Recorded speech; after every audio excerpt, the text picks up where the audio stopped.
La cellule, c'est l'élément de base de tout ce qui vit sur Terre, de la plus humble bactérie qui ne contient qu'une seule cellule jusqu'au plus complexe des organismes comme l'être humain, qui en contient plus de 60 milliards. Et cette cellule, elle est bien connue de tous, notamment par l'ADN, le noyau, mais elle comprend tellement d'autres choses qui en font une centrale totalement sophistiquée et incommensurablement compliquée du fonctionnement d'un organisme vivant. Dans la cellule, on va bien sûr dénombrer les éléments principaux que vous connaissez au moins de votre éducation à l'école: la membrane cellulaire, le cytoplasme, les nucléoles, le noyau, les mitochondries dont on reparlera ensuite. Tous ces éléments et bien d'autres vont se coordonner pour organiser le métabolisme cellulaire qui finalement vont conduire au fonctionnement des différents organes lorsqu'on est dans un être humain, ou coordonner le fonctionnement de cellules multiples dans tout organisme vivant. Alors, les cellules sont variées, mais globalement on retrouve à peu près toujours ces éléments dont je viens de parler: la membrane cellulaire, la membrane plasmique, le réticulum, l'appareil de Golgi, le cytosquelette, vous verrez tout cela dans les diapositives, le cytoplasme ou cytosol, les ribosomes avec les ARN, le noyau avec ADN bien entendu, et le génome qui constitue nos chromosomes. Tout cela, comme je vous le disais, est à la fois connu et très complexe. On va, pour être relativement simple et rapide, parler de deux éléments principaux. D'une part, le noyau qui est à la base de notre code génétique, qui va conduire ensuite à la division cellulaire, où on va retrouver le même patrimoine génétique dans chaque cellule lors de la division cellulaire. Donc cet ADN qui produit des protéines qui vont conduire à toutes les différentes actions au niveau cellulaire. Mais ce qui fait la richesse de ce fonctionnement, c'est finalement la coordination de tout cela. La coordination qui conduit à l'activité cellulaire, la coordination qui est liée à la communication. Tout l'ensemble des effets cellulaires sont liés à cette communication entre les différents éléments qui conduisent à l'effet voulu.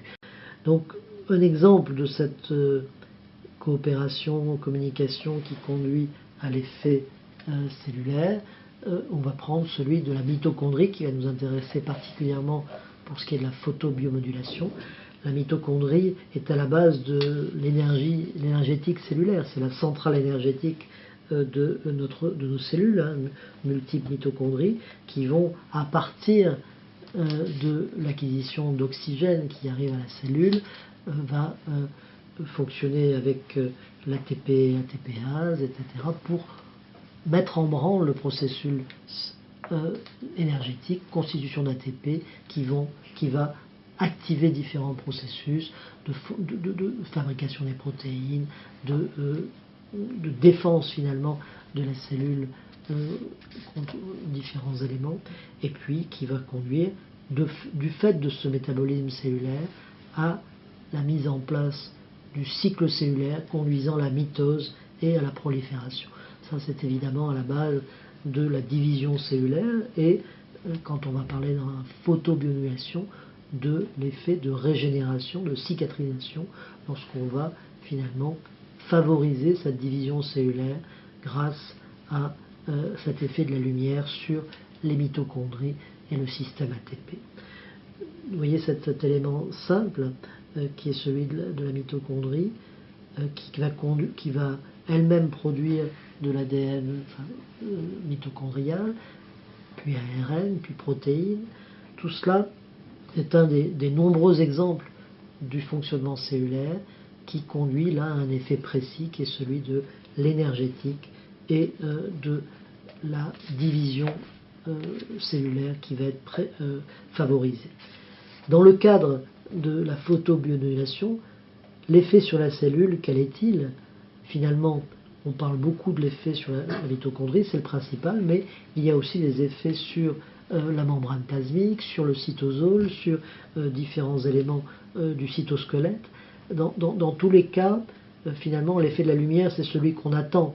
C'est un effet bénéfique, entre guillemets, qui va conduire à un meilleur métabolisme, à une meilleure activation du fonctionnement. On parle tous du bon effet du soleil, entre guillemets. Là, on retrouve un petit peu cela. Le photon va exciter la cellule dans le bon sens. On est dans un phénomène qui est la biomodulation. Ça n'est pas qu'un phénomène d'excitation. On est dans une régulation, finalement, du système.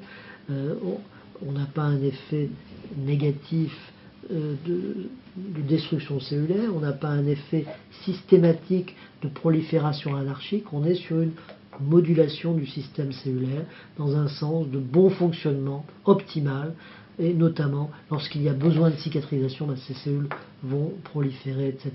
Donc cet effet, je dirais à la fois antalgique, anti-inflammatoire et d'activation de la cicatrisation de la photobiomodulation par rayonnement photons rouges et infrarouges notamment, elle est liée à l'effet de la lumière sur les cellules, un effet qui est principalement centré sur la mitochondrie qui va être excitée et conduire à une plus grande utilisation de l'oxygène pour constituer de l'ATP, mais également sur d'autres éléments cellulaires pour conduire à un métabolisme optimal en bonne santé, entre guillemets.